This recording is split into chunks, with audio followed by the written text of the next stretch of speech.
નમસ્કાર, હું છું પ્રિયા અને તમે જોઈ રહ્યા છો જનતા કી જાણકારી ન્યૂઝ। નજર કરીએ આજના સમાચાર ઉપર। ડીસા એન્જલ્સ શાળા રાજ્ય કક્ષાની સેપક ટકરાવ ટુર્નામેન્ટમાં ચેમ્પિયન।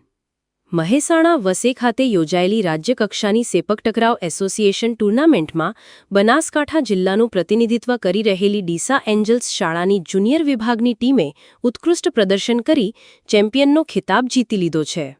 આ ટુર્નામેન્ટમાં રાજ્યભરના 16 જિલ્લાની ટીમોએ ભાગ લીધો હતો, જેમાં ડીસા એન્જલ્સ શાળાના યુવા ખેલાડીઓએ પોતાની અદ્ભુત રમત અને ખેલદિલીથી સૌને પ્રભાવિત કર્યા હતા। આ પ્રતિષ્ઠિત ટુર્નામેન્ટનું આયોજન રાજ્ય સેપક ટકરાવ એસોસિએશન દ્વારા કરવામાં આવ્યું હતું, જેનો મુખ્ય હેતુ રાજ્યમાં આ રમતને પ્રોત્સાહન આપવાનો અને યુવા પ્રતિભાઓને મંચ પૂરો પાડવાનો છે। ટુર્નામેન્ટ દરમિયાન અનેક રોમાંચક મેચો જોવા મળી હતી, જેમાં ખેલાડીઓએ પોતાની કુશળતા અને શારીરિક ક્ષમતાનું ઉત્તમ પ્રદર્શન કર્યું હતું। બનાસકાંઠા એસોસિએશન વતી ડીસા એન્જલ્સ શાળાના જુનિયર વિભાગના વિદ્યાર્થીઓએ ટુર્નામેન્ટના પ્રારંભથી જ શાનદાર દેખાવ કર્યો હતો। લીગ રાઉન્ડથી લઈને સેમીફાઇનલ અને ફાઇનલ સુધી ટીમે દરેક મેચમાં વિરોધી ટીમો પર પ્રભુત્વ જમાવ્યું હતું। ખેલાડીઓએ ટીમવર્ક, સંકલન અને અદ્ભુત ટેકનિકનો સમન્વય દર્શાવ્યો હતો, જેના પરિણામે તેઓ વિજયી બન્યા। ડીસા એન્જલ્સ શાળાના વિદ્યાર્થીઓની આ સિદ્ધિ બદલ બનાસકાંઠા સેપક ટકરાવ એસોસિએશનના હોદ્દેદારોએ તેમને હાર્દિક શુભેચ્છાઓ પાઠવી હતી।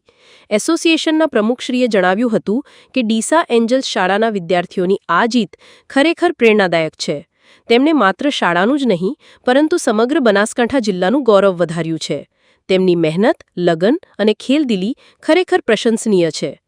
શાળાના આચાર્યશ્રીએ પણ વિદ્યાર્થીઓની આ સિદ્ધિ પર ખુશી વ્યક્ત કરતા જણાવ્યું હતું કે અમારા વિદ્યાર્થીઓએ સખત તાલીમ લીધી હતી અને તેમનું સમર્પણ આજે ફળ્યું છે। આ જીત તેમને ભવિષ્યમાં પણ રમતગમતના ક્ષેત્રમાં વધુ સારું પ્રદર્શન કરવા માટે પ્રોત્સાહિત કરશે। અમે અમારા વિદ્યાર્થીઓ અને તેમને તાલીમ આપનાર કોચિંગ સ્ટાફને અભિનંદન પાઠવીએ છીએ। આ જીત ડીસા એન્જલ્સ શાળાના રમતગમતના ક્ષેત્રે આપેલા યોગદાન અને વિદ્યાર્થીઓને મળતી ઉત્તમ તાલીમનું પ્રતીક છે। આશા છે કે આ યુવા ખેલાડીઓ ભવિષ્યમાં રાજ્ય અને રાષ્ટ્રીય સ્તરે પણ બનાસકાંઠાનું નામ રોશન કરશે। અહેવાલ રિપોર્ટ ભરત ઠક્કર, ડીસા, બનાસકાંઠા।